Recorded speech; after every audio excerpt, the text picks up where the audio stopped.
I'm Dr. Devonte Horn, and this is my industry problem.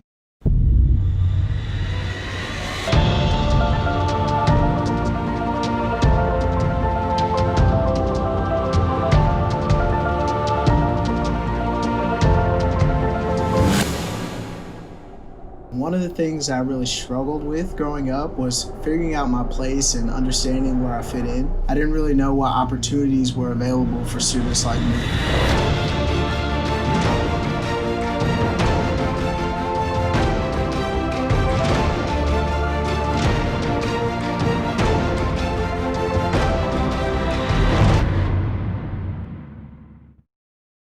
We are Mentor, and what we do is we build standards-aligned, problem-based, industry-driven learning experiences. My name is Nate Poon. I am the co-founder of Mentor, and what I'm going to do is I'm going to spend a little bit of time here talking about who we are, what we do, and then I'll go ahead and hand it over to the students so they can show you what they've been working on. So the problem that we set out to solve here is that over the next 5 years, we are going to see a skyrocketing need for critical thinking and problem-solving skills. This is largely driven by the advent of AI and increased workplace automation. We're also seeing higher college tuition costs than ever before, and a massive need for transferable skills to make job applicants competitive when they apply to internships or to college. Typically at this point, a lot of people just jump straight into online learning, some of these typical educational content providers. But these guys have some pretty fundamental problems. The first is that if you have a question, it takes a really long time to get an answer. It can take any time between 5 minutes to 50 minutes to get an answer when you have a question. And if that's if you get an answer at all. The second issue is that education today does not do a very good job of communicating the relevance of why you're learning specific topics, like, for example, calculus. And so our objective was to design a learning experience that provided fast answers, deeply relevant industry problems, and did this in a way that was standards aligned and compatible with the current education system. And so our idea was to take these three elements and then wrap them into a single learning experience. And so what we did was put it into an AP Calculus course. And that is what these students have been doing for the past month. This calculus course has a couple of key components. So what they've been doing over the past month has been starting with the fundamental principles of calculus. They've gone over the concepts of limits, derivatives, the applications of derivatives, integration, and the applications of integrals. Once they've understood these fundamental principles, they use these principles to develop solutions, technical solutions, for problems that are directly from industry. And after they've done, these problems are embedded directly into the curriculum. And after they complete these problems, they go on and choose one of them to expand upon and present today at Demo Day. And so that brings us to the event of the morning, which is Demo Day. Each of these pictures here represents a problem that the students have solved up to this point. And in this, over the course of the next 50 minutes, you're going to hear them talk about what exactly they've done for their industry problem and how it applies and how it can be translated to a real world solution. And so with that, I'm going to turn it over to our first presenter, Eli. Eli is going to be presenting a problem that actually has to do with architecture. And it stems from the idea that if someone were to draw a picture, just draw a picture of a building floor plan on a napkin and give that to you and say, hey, you know what? Take this floor plan and turn it into reality. How would you translate that floor plan into discrete numbers and perhaps calculate the area of that room, knowing only one side or the measurement of one wall in that enclosure? And that's what Eli is going to be talking about. So with that, I will go ahead and hand it over to him. I'm going to be talking about calculating the area of a floor plan given one measurement. So the background, building codes require minimum window sizes relative to floor area. Oftentimes, measurements required to find the floor area are not given. One way we can find the area of a floor plan is to use an app called WebPlot Digitizer. And using the information provided by the app, we can use integrals to find the area of floor plan. So the problem is that architects are frequently required to work with little information about the buildings they're designing. Here as an example, I use a floor plan given on the right, which has one given wall length of 16 feet. So the solution, the first step is to import our floor plan into the app, the WebPlot Digitizer. Next, we're going to calibrate the axes of the floor plan using that 16 feet we were given. So we apply that, and that gives us the ratios we need to figure out how long the bottom length of the room is and how long the left side is. From there, we plot a bunch of points along the right side of the wall. We export that data from the points into a spreadsheet. Then we use a polynomial regression to find a line of best fit. From there, we calculate the definite integral of our line of best fit, and then we subtract out the negative space you see here on the right in green. So this is the data I got from all of the red points you saw plotted in the previous picture. It's given in X and Y coordinates. From there, we plot the line of regression, which you can see here as the red line. This is a polynomial function of the 4th degree, and it has an r-squared value of 1. The r-squared value tells you how accurate your data or your line of best fit is to your data, and the closer it is to 1, the more accurate it is, which means this is an extremely accurate line of best fit. Now, after we have our line of best fit, we can take that equation and we can integrate it on the bounds from 0 to 31.75, and that will give us all of this orange space under the curve.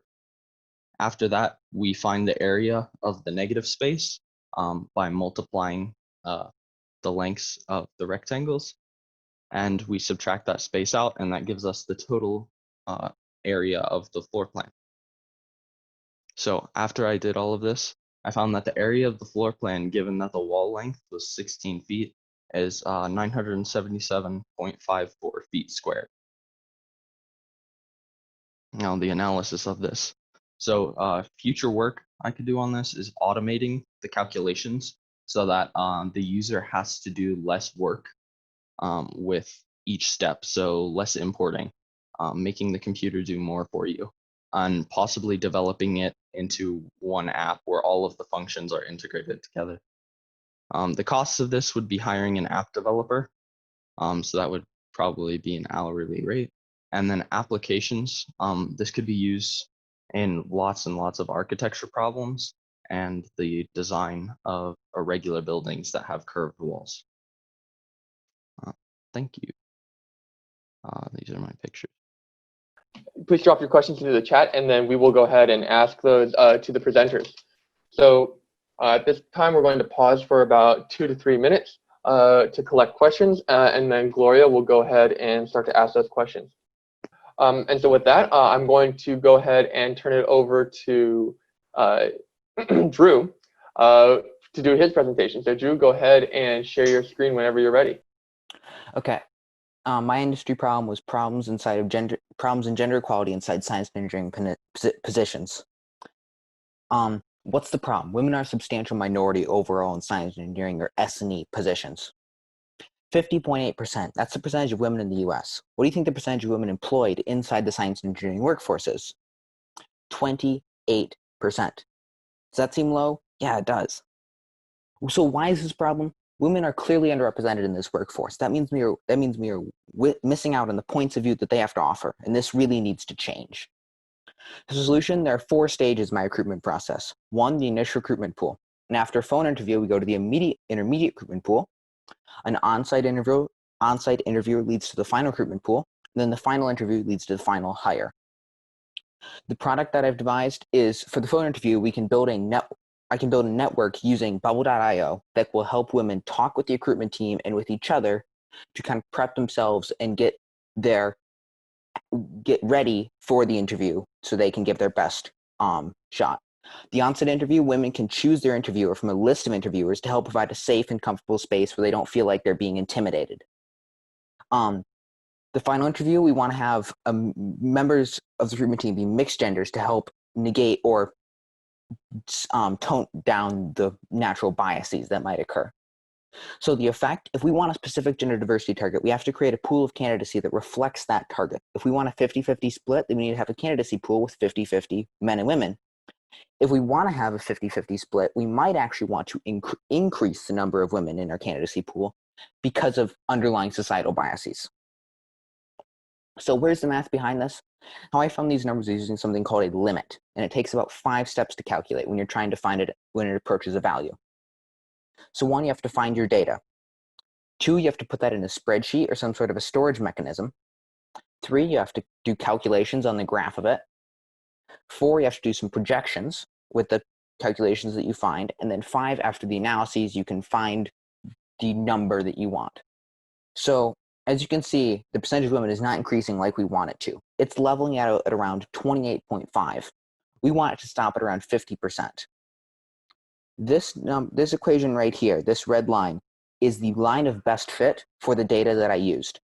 This equation right here is important because that is an ln equation, which I'll discuss that right here. So the equation that I just showed, this is an equation that models the percentage of the women in the science and engineering workforce. We want that equation to level at around 50%, but it's leveling at around 28.5. That means with these numbers, only 28.5% of the workforce will be women for a very long time. So what are the implementability issues? There are more men than women who graduate with a science and engineering degree. You can't implement a forced recruitment pool globally. As you can see, there's always been more men than women with that degree. So statistics show that men outnumber women in science and engineering degree enrollment programs by about 8%, and men outnumber women in getting those as science and engineering degrees by about 28%. About only 35% of all science and engineering degree holders are women. So in summary, our problem is that there is inequality in science and engineering jobs. Our solution is to build a social network to support women to increase the rate of change in women in science and engineering jobs. And implementability issues, more men have those degrees than women, so we're going to have to handpick our team. So thank you for listening to my presentation on science and engineering jobs. And I gathered most of the information from the National Science Board. Their link to the website is here. And I'd like to thank Unsplash for the photos. So before we go to questions, I would like to show that I made 2 graphs. The first of which is right here. Pulling data from the National Science Foundation. I took the amount of years from 1992 to 1993 going up and the percentage of women in the employed workforce. And using that, I graphed it as this blue line right here. Then, after taking the line of best fit, I made our projection. This right here is our projected percentage after the year 2000. We want it to be closer to here. We're missing out at about 21%. With the resources that I have provided, I believe that will help increase the number of women in the workforce and help push that percentage closer to what we want it to be as 50. So with that, if there are any questions, I'm free to answer those. Okay, so my group is mapping the spread of COVID-19 to solve what methods are best to contain the virus. COVID-19 is a current global pandemic threatening us all, with the current death toll as of July 30 being 662,095 deaths. The spreading of this virus is potentially due to not wearing required masks and not listening to higher mandates. The way to prevent the spread of the disease is to wear masks to keep the virus from spreading. Problem: mapping the spread of COVID-19 on countries with mask regulations compared to those without. Method: research the number of cases monthly for a state with mask regulations. Use a graph and plot COVID-19 cases monthly for the 2 states. Find the line of best fit, which is the rate of change. Then take the derivative of the best fit line of currently graphed equation and predict and read the outcome. This is the data that we collected. Here we have a number of positive COVID cases in Colorado and Iowa from March 1st to July 26th. We then calculated population infected by COVID-19 by dividing case number by total population of state. When we took the data, this is the graph that we came up with. As you can see in Iowa, the rate of change is higher while Colorado's is lower. With this, we can conclude masks help prevent the spread. With the equation, we took the derivative of the line of best fit and this is the rate of change at the top. Practical analysis. In conclusion, our analysis indicates countries and cities that use masks will bring down the curve of COVID-19. Countries that do wear a mask, as seen in the graph, will lower the amount of cases and will halt the rate of increase. What we can consider for the future is if we have proper quarantine methods at the time. What we would do is enforce that everyone should wear a mask. A cheap mask that does its job is $12, which is a worthwhile investment. My name is Bryson Kawasaki. I am from Honolulu, Hawaii, and a student at Kaiser High School. I am looking to become an engineer. My partner is currently not here, but this is his information.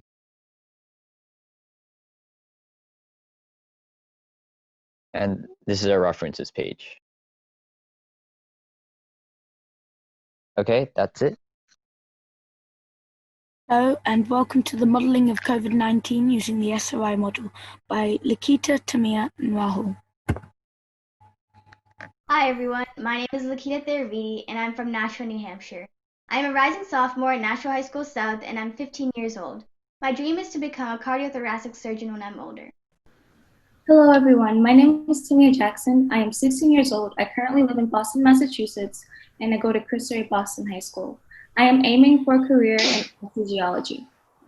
Hi everyone, my name is Rahul. I'm from Kenton, England, and I'm aiming for a career in quantum computing and specifically working on the theoretical physics area of the problem. Background. We have decided to continue our study on effectively modelling the spread of the COVID-19 virus.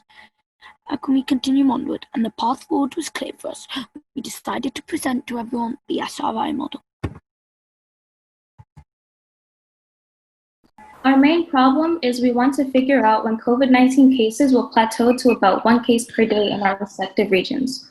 Our secondary focus will be figuring out when hospital beds have reached their capacity of COVID cases. And lastly, knowing how many people will pass due to the effects of the COVID-19 virus.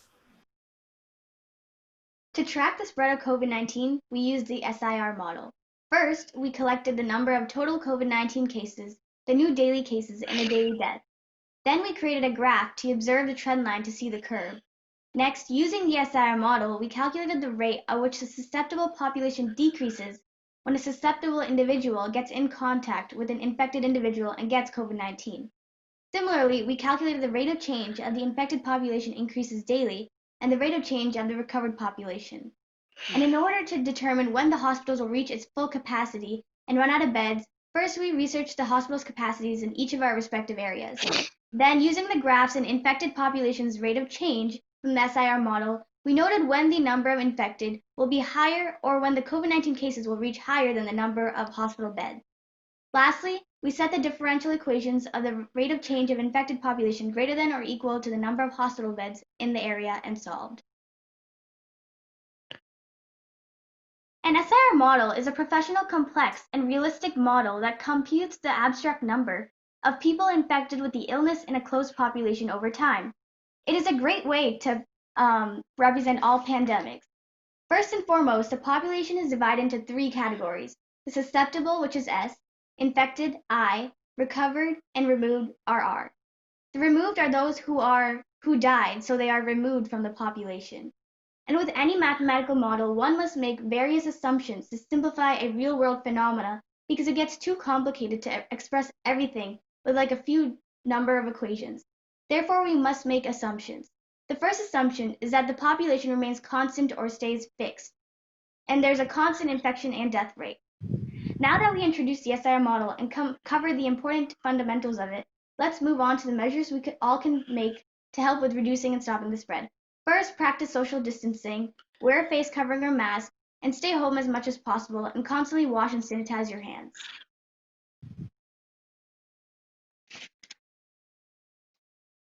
The SIR model is run with differential equations.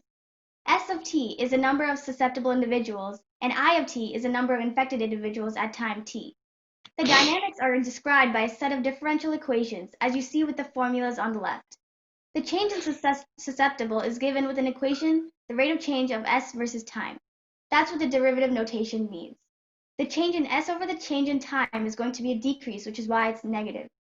The rate at which S is changing is negative because people stop being susceptible, and the susceptible population is constantly decreasing. So the number of times that a susceptible person touches an infected person is proportional to the product of the number of susceptibles and the number of infected. The change in infected is given by the equation di/dt, which is equal to beta times S times I minus gamma times I.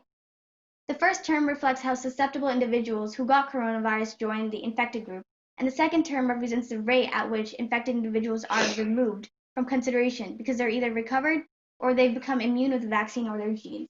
And finally is a third and simplest equation, which describes the rate of change in the quantity R, which represents the recovered or removed. Using these differential equations, we determine the behavior of the COVID-19 spread. Let's start off with my home state, New Hampshire. New Hampshire has a total of 1.36 million people, with 6,500 infections total as of July 30th. S, or susceptible in New Hampshire, is equal to 1,353,350. I is equal to 4,128 plus 512 ln of t. And R is 5,688. 1 over gamma is 1 over 28, and beta is 0.089, and the population, which is N, is 1.36 million people. The graph on the right shows the COVID-19 curve in New Hampshire, where the cases are pretty low compared to those of London or Boston. And after solving the SIR model, I got the following rates. The rate of change of susceptible is 72 people daily. The rate of infectives is given by the equation 512 over time, which is t. The rate of recovered is 1 over 28 times 512 over t, which gives the number of people recovered after t days. And after solving these, we got 437.1 days when the corona cases in New Hampshire will drop to 0.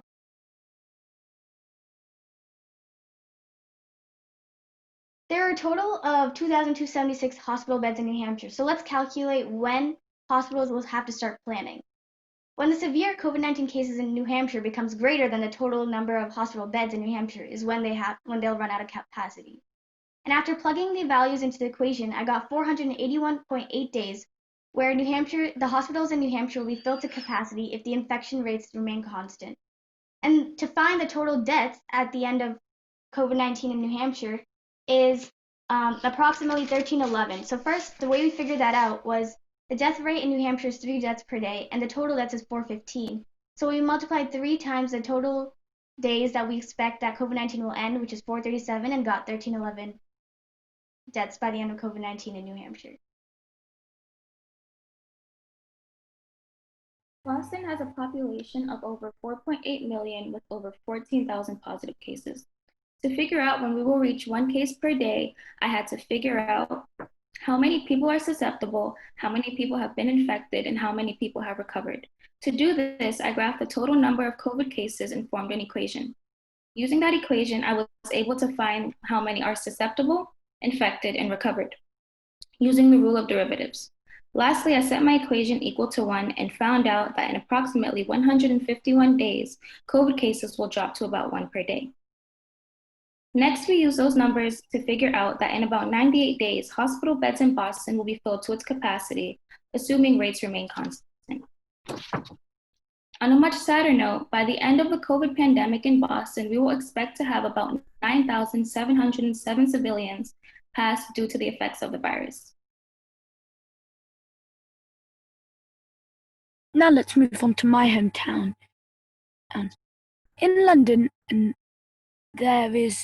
I calculated the number of susceptibles to be 8,665,070 cases. I also calculated the infected to be 34,930 cases.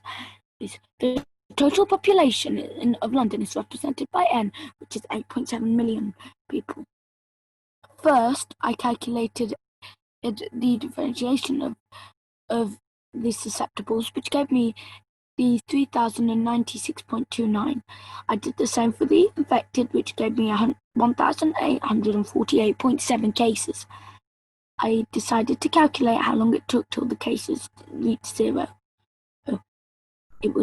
I calculated that it would take 4,687 days for the cases in London to decrease to 0. There were 141,000 beds, hospital beds in London. The number of COVID cases in London, in cumulative cases in London, totals to 34,930 cases. As people are hospitalized by this rate, which gives us T to equal 481.8 days. In approximately 666 days, the hospital beds in London will be built to its capacity, assuming rates remain constant. Total deaths. Again, on a much sadder note, 148 people die each day. By the end of COVID-19, we should expect 1,406 civilians to die. Given all the math you have seen here today, we have come to the conclusion that in 437 days, New Hampshire will reach 1 corona case per day. Boston, it'll be 151, and London will be significantly larger with 4,687 days. Of course, different variables like vaccines and safety precautions will alter the effects of the pandemic.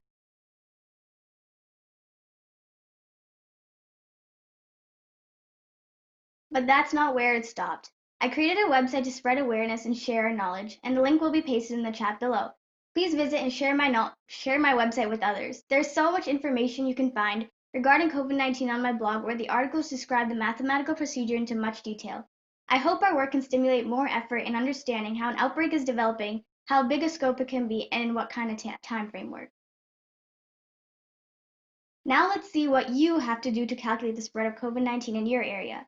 First, gather the stats in the respective region and create a graph and use the SIR model, and calculate the rate of change for S, I, and R. For future work, we might improve our model into the SEIR model, and the SEIR model helps to modify and improve our current model, where there's a fourth category called the exposed. And on a business perspective, our website will host ads and/or run on nonprofit donations. All proceedings will go to support charities. Stay home, stay safe, save lives. This is our references for those interested. First and foremost, in the August cohort, what you can expect is an accelerated AP Calculus curriculum. We will be covering the concepts of limits, derivatives, optimization, integrals, and the application of integrals. Second is that Bumblebee will be back, new and improved. By the end of August, Bumblebee will be able to take conversational input, and he'll be able to answer your questions, not only just what number are you stuck on, but also give you better walkthroughs, more concrete descriptions and hints as to how to complete each of these problems, and also send you both not only walkthroughs but send you videos and YouTube links that you might find helpful. And lastly, we have brand new set of industry problems, ranging from biomechanics of spaceflight to bone regeneration, to starting an apparel company put on by Evan Lessler, the founder of one of the largest streetwear a very large streetwear company in the United States. So this is just a snapshot of some of the problems that you guys will have to kind of choose from coming up, and we will be adding more throughout the month of August. Lastly, we're going to be featuring an entrepreneurship track. This is for students who want to take their projects to the next level. And in this case, what we'll be doing is we will be setting up a specific series of resources designed to help them understand things like pricing, the cost of providing a service, customer acquisition costs, lifetime value, and ultimately how to pitch their solution, not just as a solution, but as something that takes into account some of the more practical concerns regarding costs and how to provide that service at scale. And so that's in the high school entrepreneurship track. What we've done is we've measured how quickly we're able to provide answers to student questions. And on average, we're able to provide answers roughly 70 to 80% faster than the current means for answering your questions when you're in the middle of an assignment. This has resulted in a overall 41% increase in 4 days, specifically for free response questions. And so we host these demo days quite often, or there will be one of these demo days per month. And the reception is actually quite good. Our previous demo day, the students received 95% of the feedback they received was, very positive. They were evaluated by over 50 industry professionals, parents, and investors, ranging from all across the world: the United States, United Kingdom, India, and China. And so with that, August enrollment for the August 2020 cohort is currently open. You can go to www.mentor.io, and if you come up here to the top where it says AP Calculus, this is where you can enroll in the next in the next cohort for August. And with that, yeah, that's it. Thank you very much for coming.